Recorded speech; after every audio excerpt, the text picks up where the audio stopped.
Okay, good morning and welcome to Iyun Benzion. We're learning Daf Iyun 70 today in Yevamos. We'll focus on the beginning of the first Mishnah, Parak Arel.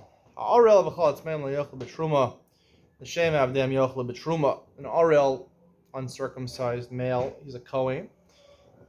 Or if he's Tameh, we're not going to focus on Tameh. He's uncircumcised, he can't eat truma. But his wife and his avodim could eat truma. Now, what is the case of Arel? So we have a machlokas in Rashi and Rabbeinu Tam. Rashi says Kohen shemeitz v'yachal machas mila. The cases where it's unfortunate in Ones, right? He had two brothers.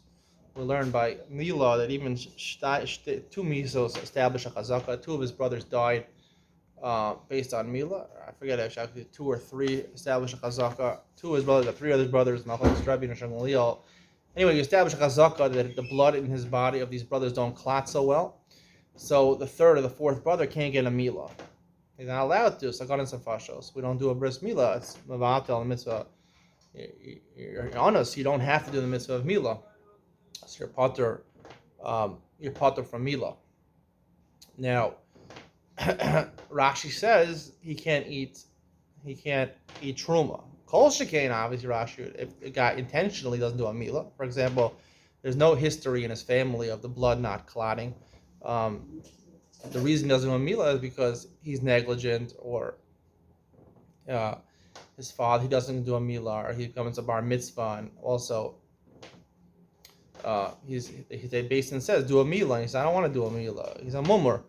He rebels against the Torah. That's what Rabbeinu Tam's shot is. Rabbeinu Tam says that's the only case. He said if it's an onus, not. What's the focus in Rashi, Rabbeinu Tam? Let's explain it a little better. I would like to say that Rashi says, even if he's an onus, right? How could it be? Even if you're an onus, we learn in other places that if you have a mitzvah to do something, and you're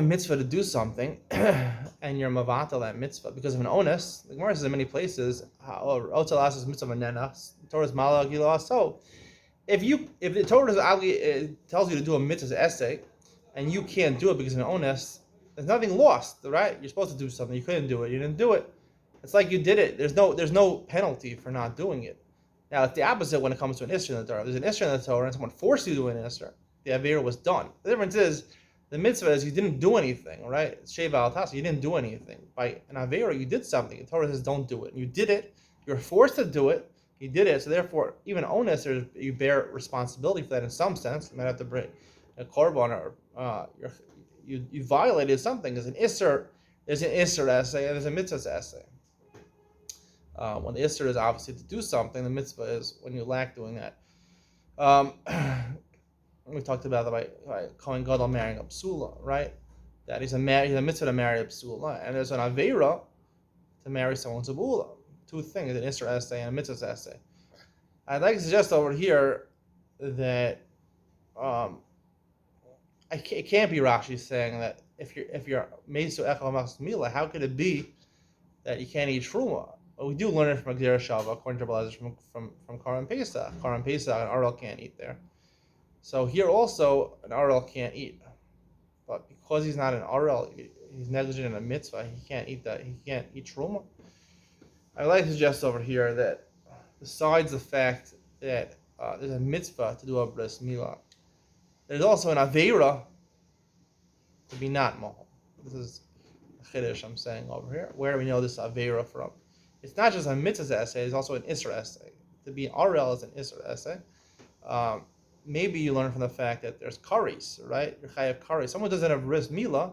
Only two mitzvahs in the Torah. It's interesting, right? Karan Pesach and bris milah. If you don't do them, you're chayav karis. So, how could it be? Normally, if you don't do a mitzvah essay, it doesn't say there's no punishment for not doing a mitzvah essay. The fact the Torah revealed that you're chayav karis, Rashi is learning. Therefore, not only is there a mitzvah essay, but an Arel, the shame Arel, uncircumcised, already gives you the status of an Isser essay. It's not just a mitzvah that you're commanded to do it. It's that you're commanded by the force that you're violating Isser by not doing it. And because it has the status of an Arel, you're born already with an Isser. You don't fix that Isser, you're retaining your Isser. It's interesting, you're born as an Arel, or maybe it only applies on the 8th day when you could get a Milah. The Isser takes effect, and you have to remove that Isser. You have an obligation to remove that Isser.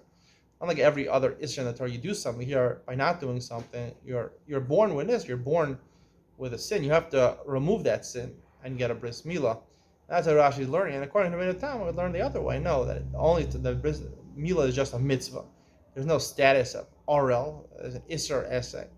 And therefore, he has to learn a case where you're rebelling against the Torah. You're rebelling against the Torah, and you're saying you don't want to do that by rebelling against the Torah. So, Hamar is das. A mummer is an aveira to be a mummer, and the Torah is an aveira to rebel against a mitzvah. That would be the reason that you can't eat truma. That's considered a real RL. Maybe you'd have to say even in Tosos that it would be an Isser essay, or you could say maybe the fact that a mummer, you rebel against the Torah, that in itself is an aveira. We'll have to get into the Gemara in Chulin talks about mummer l'davar echad and mummer l'kol Torah kula. Someone who's a mummer, he's rebels against one mitzvah in the Torah, but the other 612 mitzvahs he keeps. Does that make him a mummer l'kol Torah kula or not? We'll have to get into that. But anyway, from Rashi, it's clear there's an Isser essay. Rabbeinu Tam might be masking with that, might not be masking with that. We'll have to leave it for future shiurim. Hope you enjoyed. See you in the next daf. Bye.